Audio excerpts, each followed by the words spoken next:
So first of all, let me talk about this. This is your energy here coming out in the reverse position. This is somebody who loves too much. This is somebody who has trouble saying no. And this is someone who wants to take care of other people. It's like the mother hen. Someone who's very, very emotionally like nurturing, caring, has a really, really good heart and has a strong sense of loyalty. So for example, I see this as somebody who's willing to forgive an ex-partner, even though the ex-partner did horrible things to them. Okay, it's somebody who sees both sides of the story and can sometimes be a little bit naive.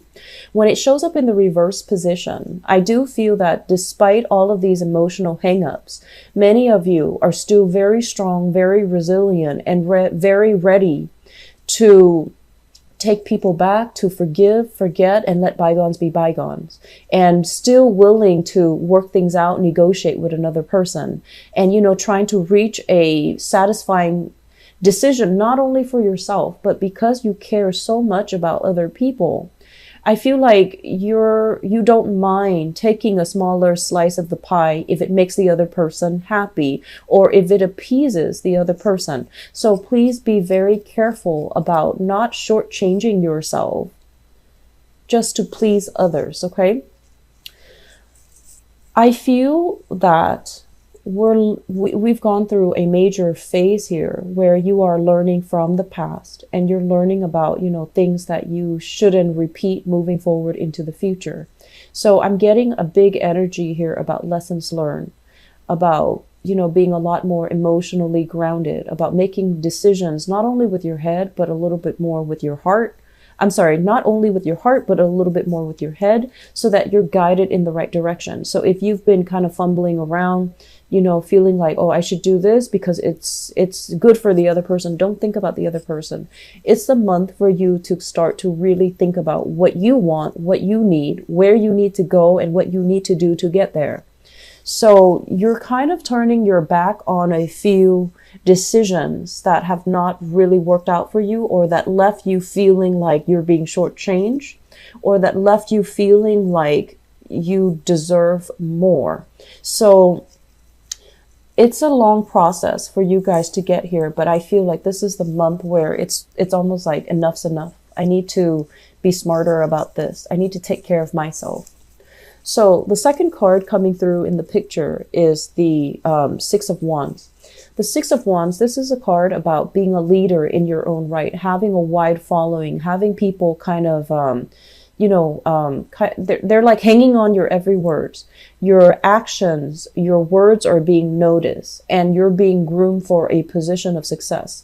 Some of you might be working in a very high powered, in a very public type of a capacity where what you say has a lot of sway, has a lot of influence over how things, policies, I'm sensing, how things are being carried out. Some of you have a lot of sway, a huge following. So you might,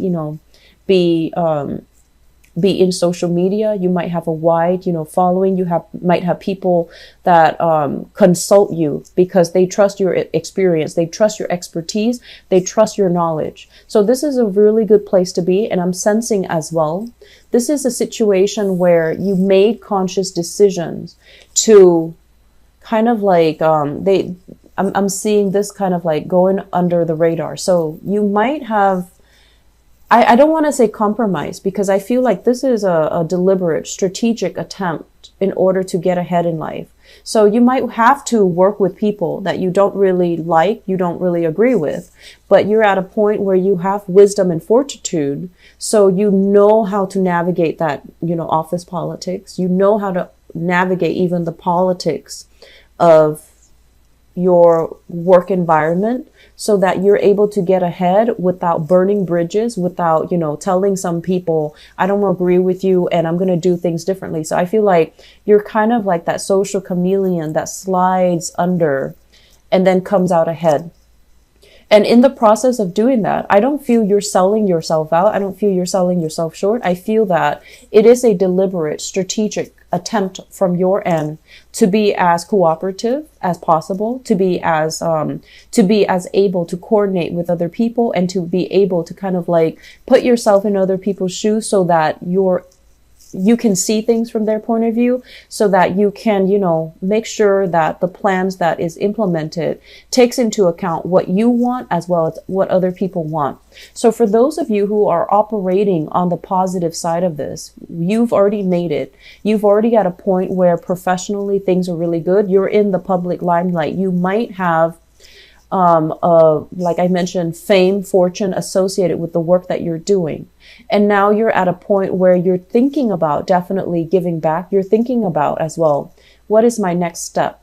Am I happy being in this tenuous situation where I have to, play politics and really watch what I say, really watch what I do? Because with fame, there comes a lot of scrutiny. So people might, watch your every move. They might report on everything that you're doing. So you might not have the freedom to go out and do things covertly. I feel like there's an energy here about having to hide, your true beliefs, having to hide who you associate with, and having to, it's almost like the spotlight being shown on you. And so you're really, really careful about crafting and creating this public persona so that it fits the mold rather than, being true to who you really are.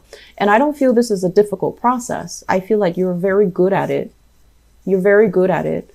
And I don't feel like it's a bad thing because you know how to work the system. Okay. But at the same time, I feel like further down the line, let's say if you're projecting a few years into the future, is this okay with me? Can I kind of like de-emphasize that part of myself in order to get ahead? And I feel like this is where the decision is coming in, because yes, on the one hand, there's a lot of fame, there's a lot of fortune, there's a lot of wide following. But on the other hand, are you emotionally true to yourself? And are you emotionally happy?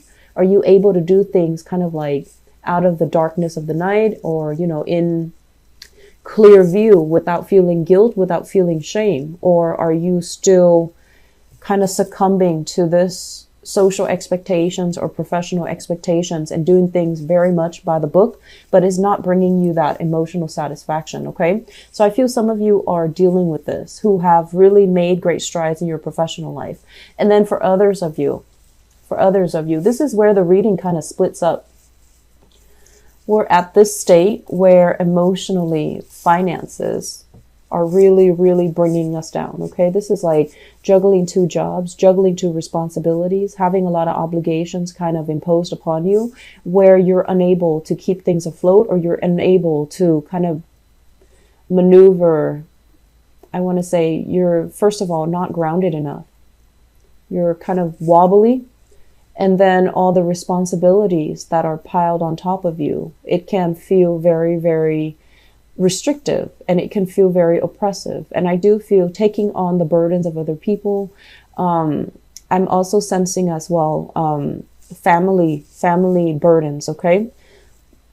I'm feeling there is somebody in your family, a mother figure possibly, or even a father figure, because I feel like this is a masculine energy here, the Sagittarius energy with the Temperance card, but this is also a very feminine energy. So whoever it is that, took care of you, whoever it is that fed you, made sure you did your homework, whoever it was that you consider like that parental figure, there might be some emotional imbalances or even drinking issues within the household that you're dealing with.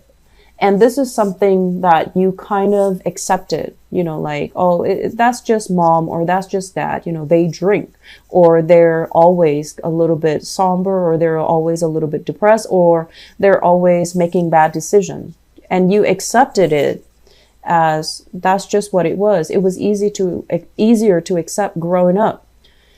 And for the past few months, I feel like this has been an ongoing issue where things were kind of swept under the rug out of respect for the relationship that you have with them.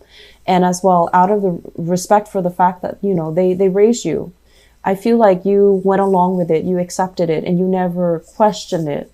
And you might have kind of like turned your back to the fact that this is a problem. It needs to be changed. And I also feel like you never call them out on it because, I feel like Cancers, if there's a problem, it's really, really important to nip it in the bud. Okay? Because I feel like you can put up with a lot. You let a lot of things slide. And then I feel like it's not like something that you're doing consciously. I feel that, you know, you don't want to hurt people. You don't want to say things in a too blunt of a manner, because you don't want to isolate the other person. You don't want to make them feel bad. But if it's an ongoing issue and you kind of accepted it, it just becomes your new normal. And then it kind of like stretches out, you know, that threshold of how much you can take, of how much before something becomes a problem. And I've seen this, I've felt this with you continuously when I do readings for you. And so it's really, really important for us to not sweep things under the rug, to really hash things out if there's a problem, to really try to arrive at a solution, to really, you know, kind of like be a little bit more proactive when it comes to, you know, not letting somebody make their problem your problem, okay? Drawing clear boundaries, I feel, and being very, very clear about what your limit is and what you will or will not accept. So I did the reading for Sagittarius, I believe, and I feel like the energy is very similar. But with Sagittarius too, they procrastinate. Sagittarius are major procrastinators, because, you know, they're very, very lucky in general. So they feel like, oh, if I don't do it tomorrow, it's not the end of the world. But I feel like with you, you're just like, okay, this is my limit. And then somebody would kind of like bring you very, very close to that limit, and you're afraid. They're so close. The limit is already there. So you back up a little bit. You extend your limit just a little bit to cater to that other person. So moving forward, what I do feel is there are a lot of things here. Finances that needs to be sorted out. And I feel like, you know, some of you are doing great. And then others of you, it's like not really making a move, not really planning for the future, enjoying the moment now without kind of like future planning, or even having a strategy as to, you know, 3-4 years from now, where am I going to be? What am I going to do? Am I going to be bouncing around from job to job? Or am I going to be in a place where I can, you know, be happy? You do want a lot of success, because for you, finances and, you know, reputation and professional prestige, it means a lot. And you might be in an environment where, you know, with the people around you, they don't really value these things. And then their value becomes your new normal. And you're just like, forget my dreams, forget my goals and my aspirations. I'm just going to coast because people around me don't really care about these things. So if I want to blend in, then I'm just going to, you know, take it one day at a time. Live life to the fullest and not plan for the future. And that is a huge mistake, because I feel like the past 3 years, things have been kind of topsy-turvy for many of you. Some of you have really worked hard, but I feel like you might have compromised, you know, your values and things like that as a result. And then for others, I still feel lack of financial planning, lack of investing in yourself so that you can get yourself to a better position, so that you can get yourself to a more stable or a more, you know, incremental, I want to say, advancement when it comes to your career. Okay. So that is one area that I feel needs to be kind of sorted out, and you need to do some long-term planning. I do see people going back to school, and, you know, going back to school is never easy, especially if you have children in the picture, if you have other people that you need to take care of. And if you feel like I have to work because I have somebody that's dependent on me, that's very, very noble of you. But find a way to manage two things successfully. Try to find a way to, you know, possibly even doing night classes if you can, okay? Because I feel like this way of doing is not really going to serve you well, because emotionally you're not feeling hopeful. And then financially, it's very topsy-turvy. I do see opportunities for you working And I do feel like it might take you away from your geographical location. This is a card greatly about travel, about thinking about voyages, thinking about a change in geographical location, a change in housing environment. It's been contemplated, but I feel like you have so much at stake. There might be family members, support system, friends in the present environment, and you don't feel like it's realistic for you to go somewhere else and start over. So we have a lot of travel energies here with the Two of Swords, the Two of Pentacles too, shifting between two locations, and also the Temperance card, which rules Sagittarius, and they are notorious for travel and traveling very light. So there's major things coming into the picture for you. A move, I feel, it's also very imminent. You're still thinking about it.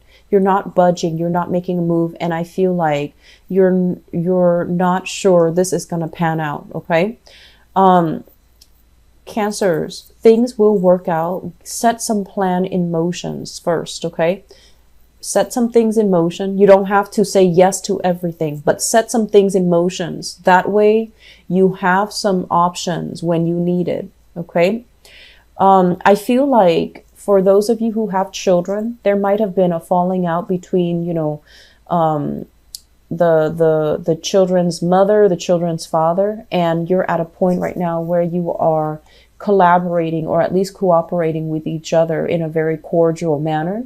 It could be on the surface. It could be, you're kind of like biting your tongue. But either way, I feel like there's harmony here when it comes to co-parenting, when it comes to like trying to make nice just so that you can maintain that harmony for the child, which is also very, very honorable of you.